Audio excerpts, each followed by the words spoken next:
meme that goes around a lot lately, and it's that Gen Z is far more conservative than the previous generation. Gen Z left the left. Gen Z abandoned the left. Here's the thing, though. I don't know if that's necessarily the case. I don't know if that's actually true, but there's a video here that says why Gen Z lost faith in the left. Let's see what's going on here, because usually when I see a video like this, there's a couple things that are confusing. One of them is the definition of the left gets really muddy, because is the left the Democratic Party? Because, like, I don't consider that the left. But okay, let's see what's going on here. Conversation was dominated largely by the left.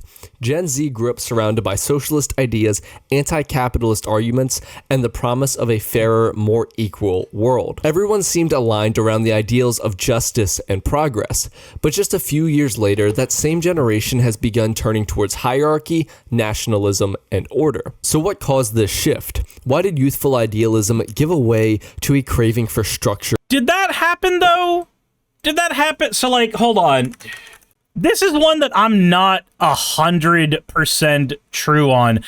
So, there's a poll. Let me see if I can pull this up here real quick, because I don't know if this is necessarily true, but let's look at the numbers. Let's look at the numbers real quick. When we're talking about nationalism and order and all that shit, we do have some data on that. Share of adults proud to be an American in the United States in 2024 by age. So the blue is our 18 to 34. This is your younger millennials and your older Gen Z. That's everybody in this bracket here. And in your 55 and older, you get 54% of them being extremely proud. Very proud, it's about neck and neck, right? So, like, you get 21% extremely proud and then 54% extremely proud between the Gen Zs and, like, the boomers and the early Gen Xers. Very proud, they're neck and neck. Moderately proud, now you have Gen Z pulling ahead. Only a little proud, Gen Z pulls ahead again. Not at all proud, Gen Z even beats millennials out in those numbers.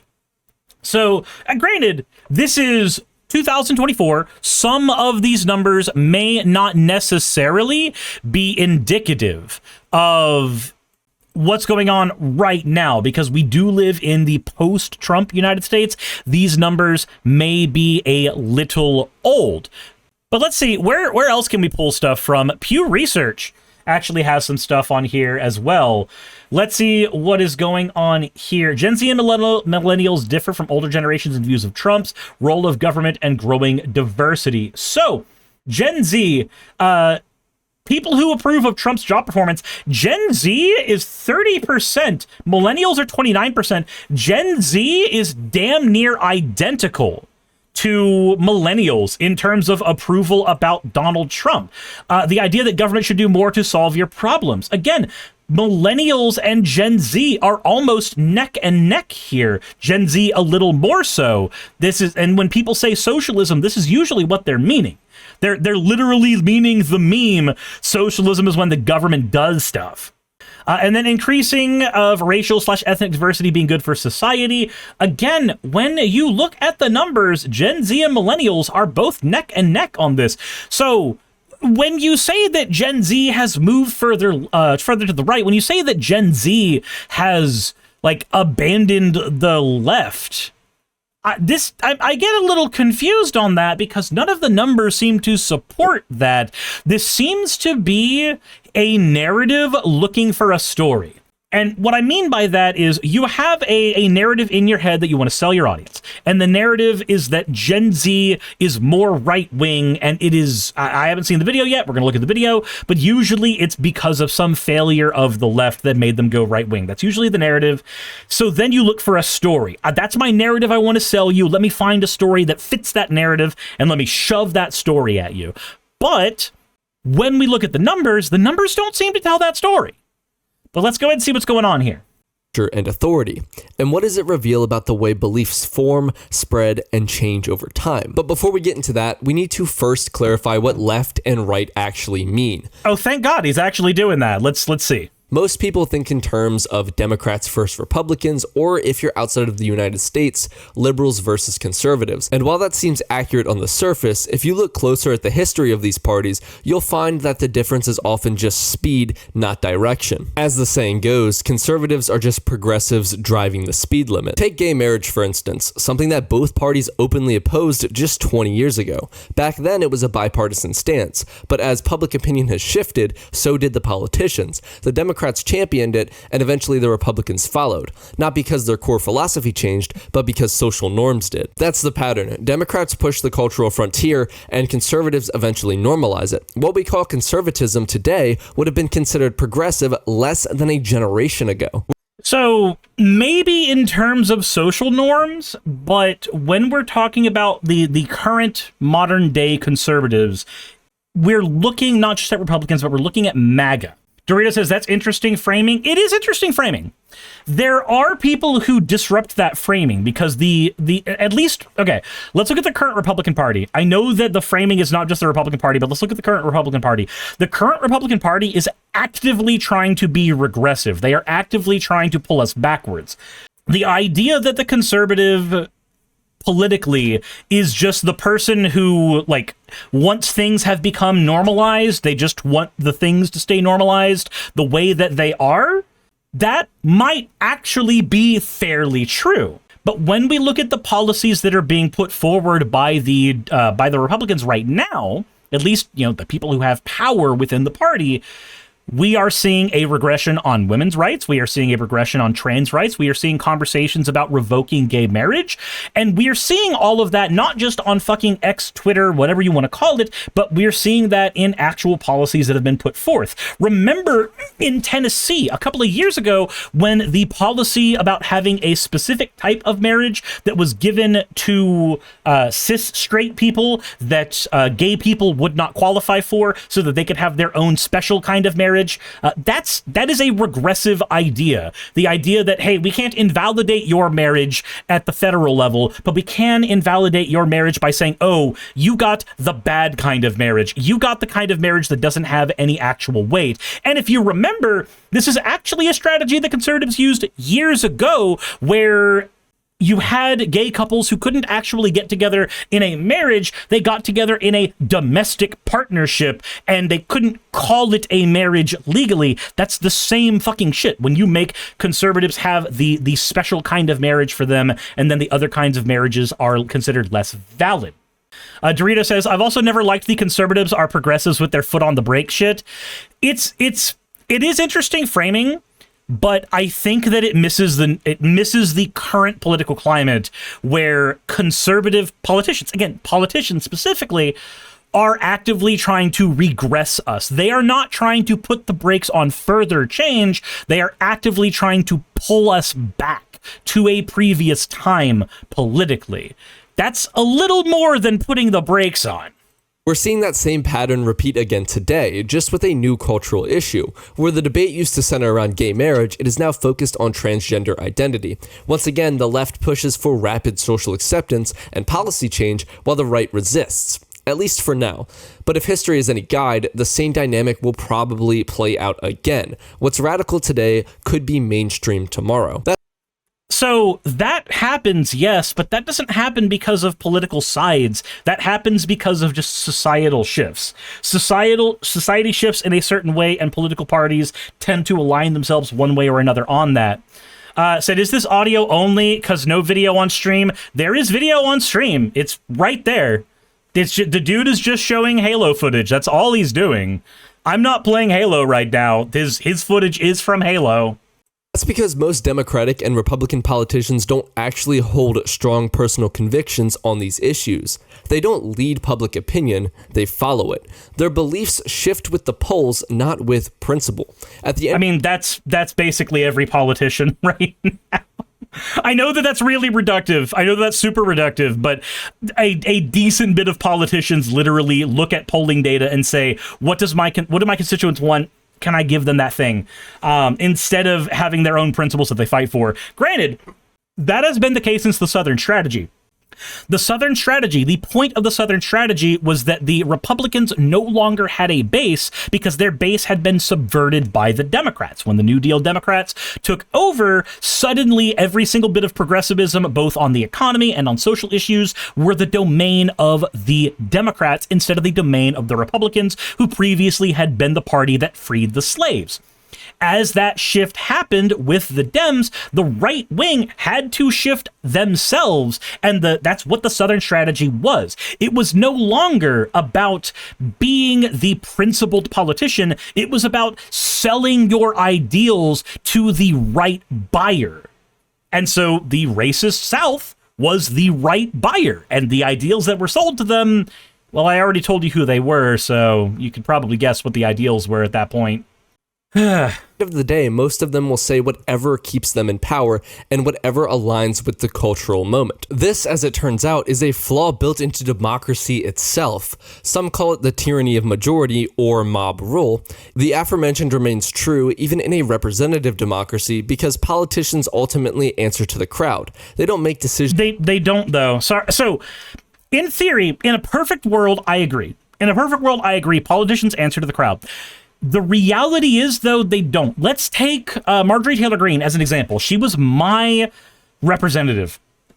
So she is a politician who should have answered to the crowd. But when you have that politician, what was she actually doing? Well, she was doing things that enriched herself.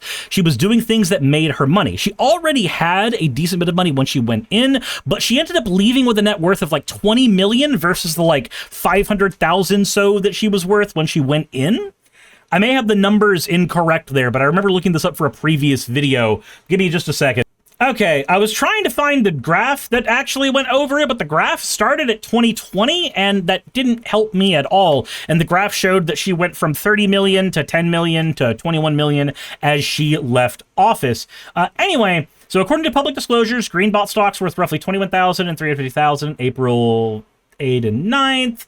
Blah, blah, blah, blah, blah. What I'm trying to find here, okay, Greene's net worth has increased from 700,000 before she joined Congress to approximately 22 million today. So, why does that happen? Well, part of it is obviously going to be insider trading, but when we look at her actual tenure in Congress, we see that she actively left Congress literally a couple days after getting a lifelong pension given to her. All she had to do was stay in Congress long enough to get a lifelong pension so that even with the 22 million that she's worth right now, she would still have money coming to her from taxpayer coffers till the end of her just reprehensible life. So, when we look at that, when I look at that, I don't see a congresswoman who is like who is contingent on her constituents. I don't. I see a congresswoman who sold an idea to her constituents, never made due on that idea, and then spent her entire time in Congress enriching herself. And this is a pattern that you can see with a lot of politicians, not just on the right, but on the left as well. A lot of your career politicians, and this is not a stab at career politicians, I think it's okay to want to be in a career that is, subservient to the public, but a lot of career politicians don't go into it and then end up having to serve the public. They go into it serving their donors and then selling the idea to the public that they have successfully served their needs. Sean says the worst thing we ever did was make it to where they can actually live in Congress. If they were forced to come home, then they could at least have to deal with the angry mob at home. Yellow so does the newest song from Suris, Give Me a Graph. How else will she feed her family without insider trading? Yeah, no. So I think that it is a borderline naive sentiment that ultimately Congress is subservient to the voters. They're not really. Ultimately, they are subservient to the donor class, and all they have to do is sell the idea to the voters that they have successfully done what they need for them, or sell the idea that they are not as bad as the alternative. It's always been marketing. Decisions based on principle, but on popularity. As Hans Hermann Hoppe puts it, the masses everywhere are ignorant, short-sighted, motivated by envy, and easy to fool. Yeah, that kind of agrees with my entire point. That's kind of exactly what I'm trying to elucidate. right now. That's exactly what it is. This point right here.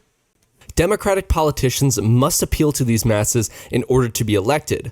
Whoever is the best demagogue will win, almost by necessity. In other words, democracy rewards whoever can manipulate public opinion most effectively. So you understand the point, so that you know that they're not actually beholden to the voters. Not really. They just have to sell the idea to them. Not whoever has the best ideas. Okay, so now we know what left and right aren't, but how do we actually define what they are? To understand this, we need to look at something deeper. Okay, so before he gets into it, I want to give you guys the history of the left and right, why those terms are used at all. In France, the side, I forget which particular courtroom it was, but in that courtroom, you were told to stand on one side of the courtroom or another side of the courtroom based on whether you sided with the nobility or whether you sided with the common people. And the people who went to the left side of the courtroom sided with the common people, and the people who went to the right side sided with the nobility. Said British Parliament? Was it a courtroom? It was the King's Court? Gotcha.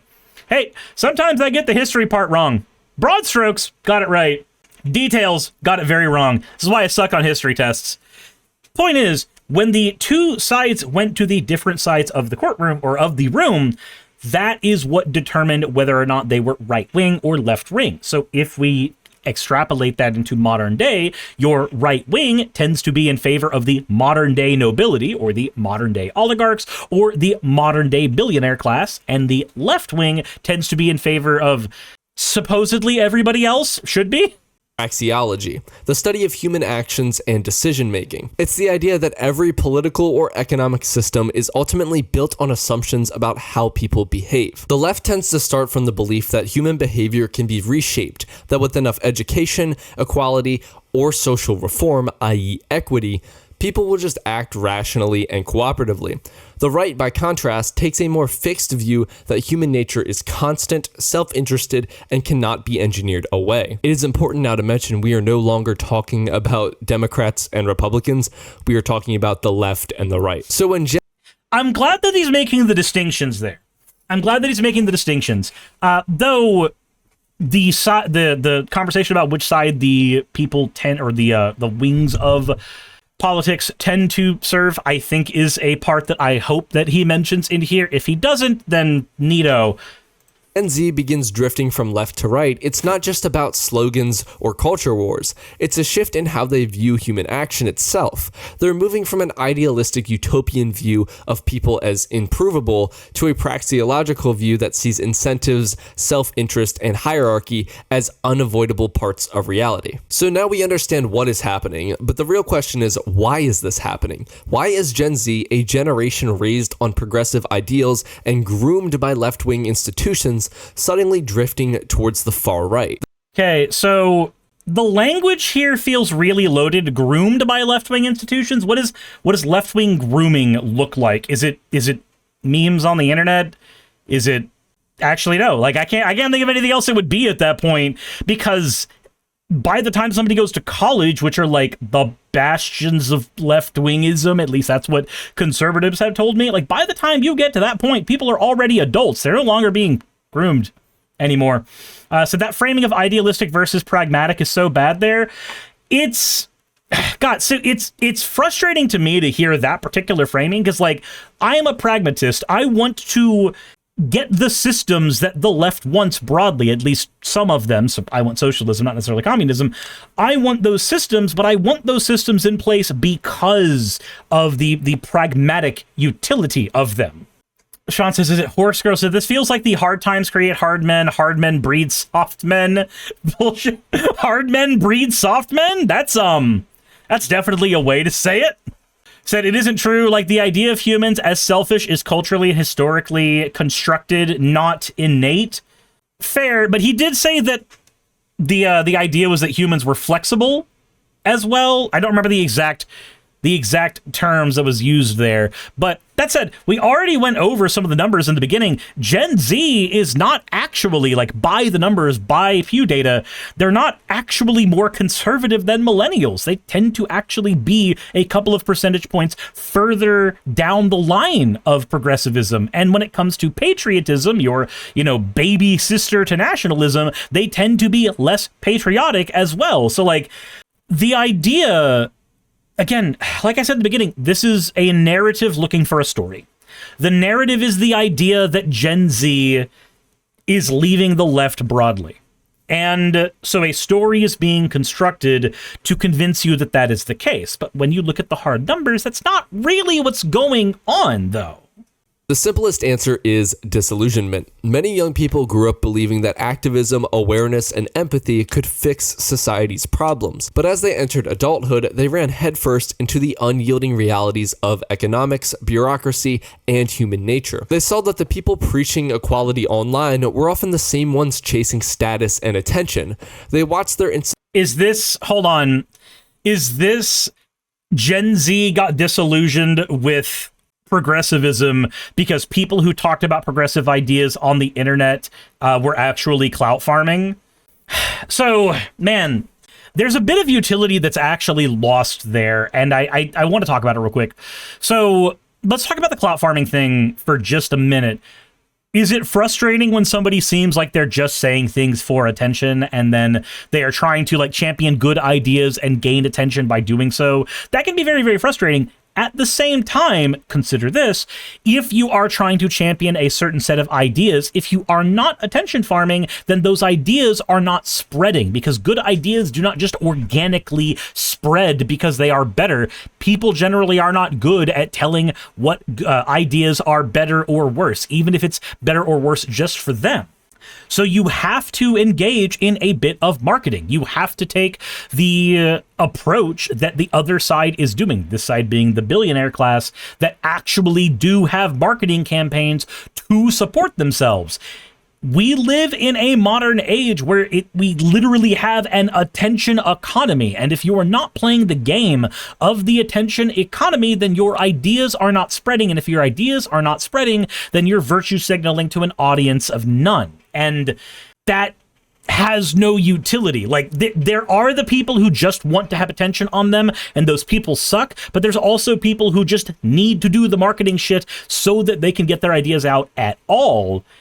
And it's hard to tell which one is which. This is why, like, when I see people say that, like, Hassan's a grifter, I don't know enough about Hassan to make that particular judgment call. But when I see that shit, I'm just like, okay, but is it because he's successful? Like, is there a line where, like, after a certain amount of viewers, you suddenly just become a grifter? Like, what's the call there? Institutions from universities to the media become more ideological than competent. They realized that change wasn't always about progress, that sometimes it was just chaos wrapped in fake moral language. Wait, which change? Wait, when you say they realize that it was chaos wrapped in fake moral language, what changes are we talking about? Because you did frame this as the trans debate was the current moral, like, issue of the time that people are worrying about. So I would assume when you talk about morality dressed as chaos, you're also referring to the trans thing. At that point, what the fuck are you talking about?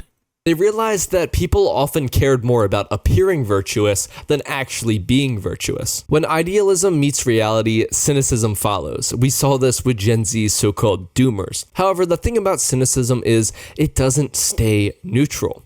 It looks for structure and meaning, for a framework to explain why things are broken and how we can fix them. This is where the right, especially the online right, steps in. It offers an explanation that feels brutally honest, that human nature is flawed, that... So I actually do agree with this. This is something that Christianity also does fairly well, is that you're born into this world where nothing seems like it has any meaning, and that can seem really depressing. And then a preacher tells you that actually everything has meaning because of a God or some shit, and then they bring you into the fold because God gives meaning to all things, however they want to word it. And so people feel like their lives suddenly gain structure even when no structure is actually truly being offered, or at least the structure that's being offered is a facsimile.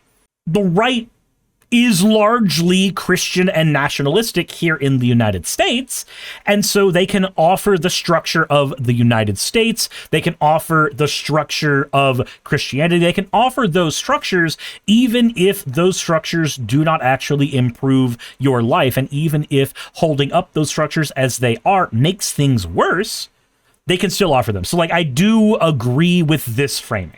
Hierarchies are inevitable, and that equality as an end goal is both impossible and destructive. While this shift might seem like a good thing, and in many ways it is, it also carries a danger. Without the libertarian right offering a coherent principled framework, many of these disillusioned— Wait, the libertarian right? When did libertarian right come into the conversation? You haven't even defined libertarian yet. You did your definition of right and left originally, but then you brought libertarian in here. Now that we're in, like, the Ayn Rand, are we in Ayn Rand territory, or are we in, like, maximalize freedom territory? Youth will turn inevitably towards the side of the authoritarian right, and that path is no better than socialism.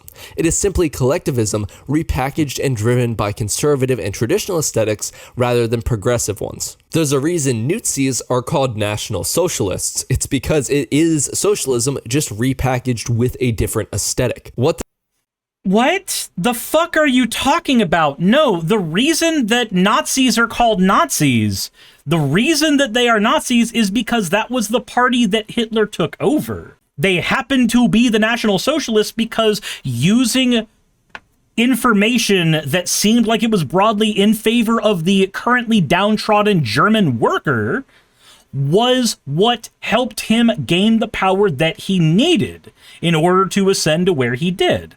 They're not socialist, they're socialist in name only. It's not socialism with a different coat of paint. Because again, socialism is when the workers own the means of production. And last I checked, privatization of industry was largely something that the Nazi Party actually pushed for pretty hard. Like, they weren't socialists in any meaningful way. And in fact, the socialists in their party that did exist in their party at all from before the party became what we modernly know as the Nazis, as the SS, those people mostly got purged during the Night of Long Knives. They weren't socialist. What the fuck are you talking about? The Nazis actually believed and what fascism actually is has been basically bastardized over the past, like, 50 years, and nobody actually really understands it. But that's not what this video is about. What? Hold on. Say that again? Believed and what fascism actually is has been basically bastardized. What the Nazis actually believed and what fascism actually is has been basically bastardized over the past, like, 50 years. In what way? I know that you say that that's not for this video, but, like, what is your definition of Nazism then? Because, like, largely I would say it's the nationalistic, eugenics-focused, imperialistic movement that, you know, that party actually engaged in. And when somebody has the same xenophobic, imperialistic, nationalistic, eugenics adjacent is good enough, honestly. When somebody has those same bits of infrastructure in their ideology, I'm perfectly fine calling them a Nazi. When you say that, oh, these things are bastardized now, I have to ask what you mean by that. I know that, again, you say it's for another video, but I would like a definition of Nazi at that point. And when we come to fascism, when we say that, oh, the term fascism has been bastardized, I do kind of agree with you there. Because when we talk about fascism, right, we can look at the historical connotations for fascism where, you know, oh, it was Mussolini saying that you needed to form a fascista because a single stick can be broken, but if you bundle them up together into a fascista, then that bundle of sticks is incredibly strong and can club people to death, and so you need that strength, and that was the core ideal of fascism there, but it's also, by its nature, a far-right, authoritarian, ultranationalist political ideology. Man, it's almost like some of those words describe the Nazi Party as well, that has centralized autocracy, lots of militarism, forced suppression of the opposition. Again, those are things that the Nazis had as well. This is why Nazis are considered fascists.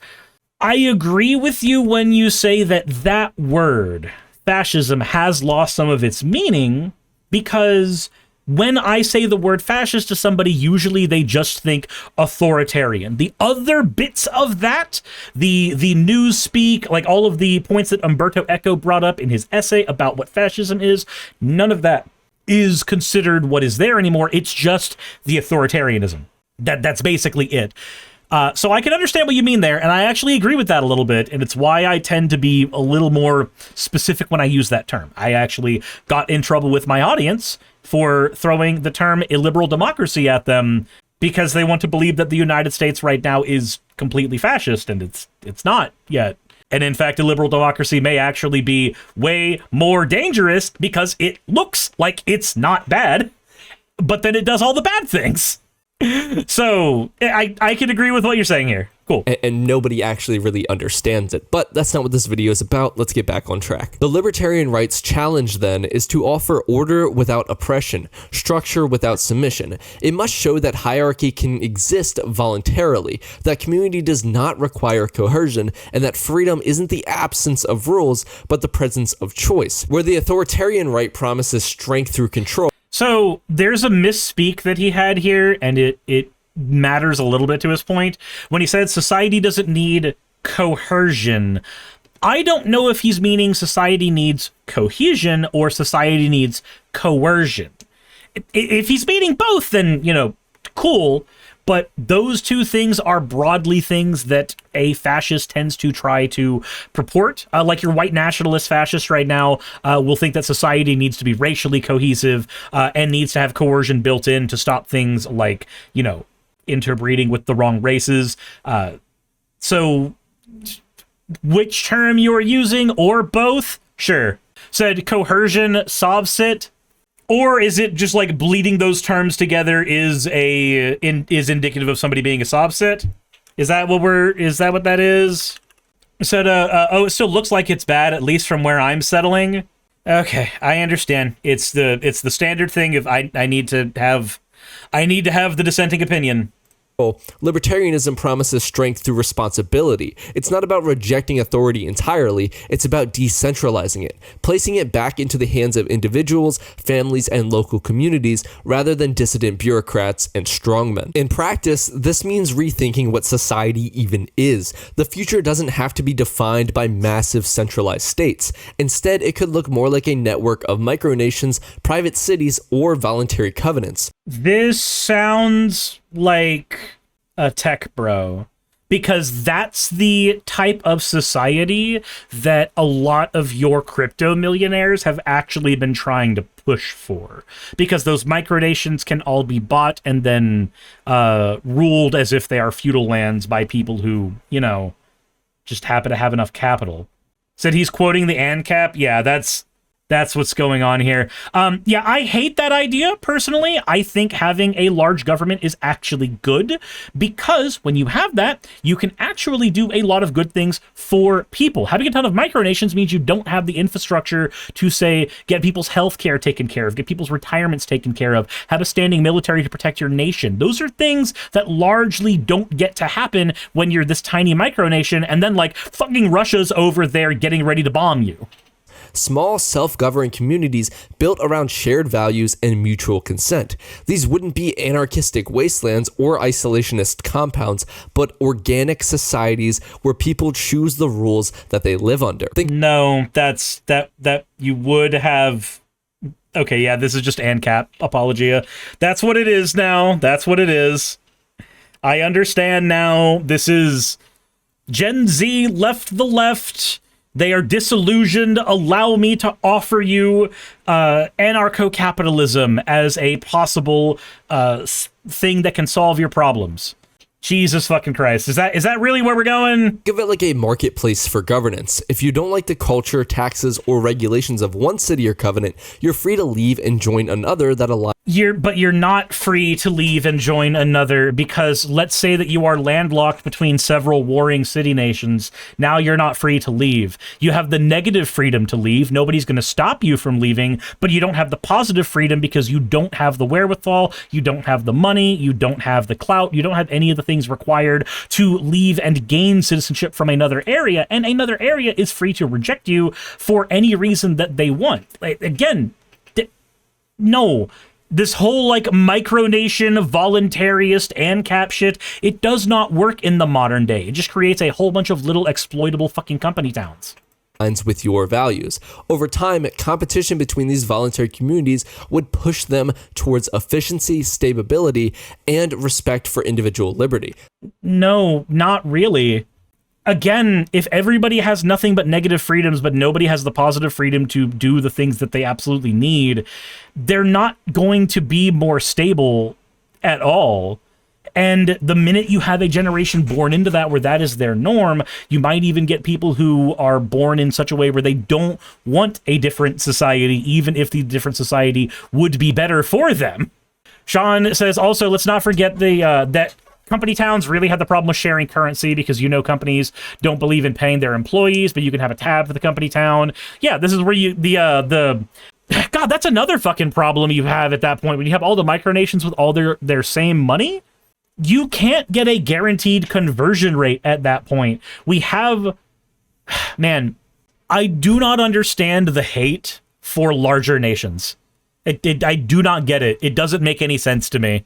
It doesn't make any sense to me. When you have a government that can take care of people's needs, that is a good thing. When you break it all down so that people are not taken care of and everybody is out for themselves, you do end up having that fucking ANCAP wasteland. Just as market competition does with goods and services. We already see shades of this in the real world. Luxembourg, for example, functions as a kind of micronation within the European framework. Small, autonomous, and highly efficient, leveraging its sovereignty to attract investment and innovation while maintaining its own cultural identity. The Vatican represents another model, a micronation founded entirely on a shared philosophical and spiritual framework. It's proof that a community of shared beliefs can sustain sovereignty and stability without being large, militarized, or economically dominant. Now imagine hundreds of variations of that. Communities centered around technology, faith, ecology, or philosophy, all coexisting through trade and diplomacy rather. But you already have that with fucking states. You already have people coexisting in states right now. You just have a system that is a little more impenetrable to corruption with a larger state. Now, granted, I say more impenetrable, not impenetrable. Obviously, our current system is corrupt. Our current system is fucked up, but there are ways that we can fix that. There are ways we can work to fix that. So this is the reason why Star Trek technically doesn't have a currency system, yet it does. So it is a micronation, but it's just a nation full of rich people. Does he think the Vatican could exist without Italy? Yeah, the Vatican exists as its own little micronation, but it needs the support of fucking Italy to do so. Oh my god, you're gonna have a whole bunch of, like, nations that need to be subsidized by something, but you destroyed the thing that would have subsidized them, so now you just get fucking Fallout New Vegas. Congratulations. Rather than domination. Instead of a global monoculture, you have a tapestry of self-governing societies, each responsible for its own success or failure. That's the essence of the libertarian vision. A world where people associate... Yeah, no, this is just, it's just libertarian and cap apologia. Okay, that's all it is. We've spent a little bit of time defining terms. We spent a little bit of time talking about the different problems with different political philosophies, and now we're spending most of the video just waxing lyrical about how good a libertarian ANCAP society would be, despite the fact that nobody would have schooling, nobody would have roads, nobody would have access to healthcare, nobody would have any of these things that are, like, needed in the modern day. Oh, and regulation for businesses so that they wouldn't fuck you up. Those wouldn't exist either, by the way. In this society. So as an example, right, if there is no global incentive, not global, but like a large incentive, no funded incentive, because most studies that we tend to have are funded by the government. If you don't have a funded incentive to do research into certain materials, then you don't know whether those materials are causing problems for people. Let's take asbestos as an example. You have a builder in one of these mini societies that wants to build all their shit with asbestos. There's no regulation that stops them from doing so, and there's no authority that can stop that anyway. They're a little fucking micronation. They can do whatever they want. The people in that micronation might not have the same access to information that we do right now. And even if they did, they don't necessarily know how to to find what they need. Again, this is a problem people have right now, even with the modern fucking internet. So you get all these houses built with asbestos, and you can lie about them being built with asbestos. Suddenly people start coming down with sicknesses, but they can't explain it, and they don't know what's going on. They don't know what's causing it, but it is still happening. You have hats with lead rims again. You have all of these things that we've learned are bad, and we've created regulations to stop them from happening, because regulations are made in blood. When you have all these micronations, you no longer have those regulations, you no longer have those safeties, and you have a ton of little fucking feudalistic micro millionaires and billionaires who don't give a shit about their constituents because they don't have to. Instead of having a politician who needs to be reelected in order to get their pension, you have a little micronation person that can say, hey, if you don't like it, leave. And then some idiot's going to come and take their place. Seat by choice, not by force. For Gen Z, this model could be particularly appealing. They grew up in a hyper-networked world where individuality and customization are the norm, where you can curate your identity, your information, your social circles. It only makes sense that they'd eventually want to curate their political and social environments too. Private cities and covenants would allow for exactly that. The ability— Don't you like having a group on Twitter? Wouldn't you like it if you could just have a group on Twitter, but like in the real world? Fucking hell. To live according to your principles without having to impose them on millions of unwilling strangers. That is how the libertarian right can catch those drifting away from the authoritarian temptation, by offering a form of order that is organic, flexible, and voluntary. It provides the structure people crave without the coercion they fear. Of course, this vision— There's the coercion again. I feel that it has to be deliberate. It has to be deliberate. If it's cohesion and coercion put together, that has to be a deliberate choice. It happened twice. Isn't a utopia, and it shouldn't try to be. Utopias don't exist because human nature does not change. No matter how advanced the system, people will still— Human nature doesn't change? Okay, can we define what that human nature is? Can we start populating that word? Because like when you say human nature, that just reads like a fucking buzzword to me. That just reads like a buzzword to me, because I don't know what you are trying to say with that. For some people, human nature is to be inherently good and to help your fellow man, and it is a violation of human nature to actually hurt each other. But for some people, they would say that human nature is our tendency towards war, and the violation of human nature is the civility that's imposed on them by society. Human nature is a buzzword that means nothing and everything at the same time and can be inserted into any argument, and everybody will nod their head with what you're saying because it's populated by nothing. Their head's populated with whatever they want. Oh my God. It'll be flawed, selfish, and imperfect. Also, can we talk about the utopia thing? It is fine that a utopia will never exist. That is okay. You strive for the utopia anyway. Because when you are aiming for the utopia and you end up missing and you just get a world that is marginally better for everybody, you've still won. That's fine. Every community, no matter how voluntary or well-intentioned, will face corruption, conflict, and inequality. The difference is that in a decentralized model, failure is localized and not catastrophic. When a centralized state fails, millions suffer. So I feel like this has something to do with the meme every guy thinks about the fall of the Roman Empire. This feels like somebody who's waxing lyrical about the fall of the Roman Empire and trying to stop the current day Roman Empire, the United States, from falling, and their way to stop it from falling is by actually making it fall really, but making it fall into a certain way where all the Legos are everywhere and we can live on the Legos. Terry Bastard says, aim for the stars. If you miss, you'll still hit the moon. Sarah Chigarita says, one of my teachers in high school said you cannot achieve perfection, but if you aim for perfection, you can achieve excellence. Yeah, no, this is... Okay, we're done. We're done. This is just Gen Z lost faith in the left, so let me sell you this other bad idea. No. No. I should pre-watch videos from now on. Jesus Christ. Skit says, this poor guy just wanted to make a libertarianism video, but he needed the ad revenue. Man, I should have known that that was going to be what happened in this video, because the title of the dude's name is Libertas. Okay. It popped up on my conservative feed, so I wanted to see what it was about. Now I know what it's about.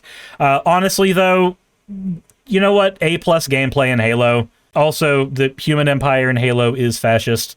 BT dubs. Dorito says, Suris, what was that cutesy transfem statement you told me about the weekend? Long time on E or something? Oh, the on E too long, PP too small? Okay. That's enough of that. That's enough of that. It's just apologia for libertarianism. Neato. I'm bored now. Go read more Ayn Rand, I guess. By the way, there's an entire video game about why this is a bad idea. It's called BioShock. Hey, you made it to the end. I want to give an extra thanks to the patrons who allow me to do this full time. I want to thank Aaron Rail, Astral, Britzkrieg, Jemshin, Poundini, Red Joker, Victoria, Jonas, Craig, Tarika, Fireshard, Smiling GM, John, Dren Hadamada, Creeper, Sagitta, you know I'm not saying that last part, Sylvie Snow, Valis of Seraph, Ottoman Angel, Rooster Rachel, and Fire Panda, who are all my $20 and up patrons.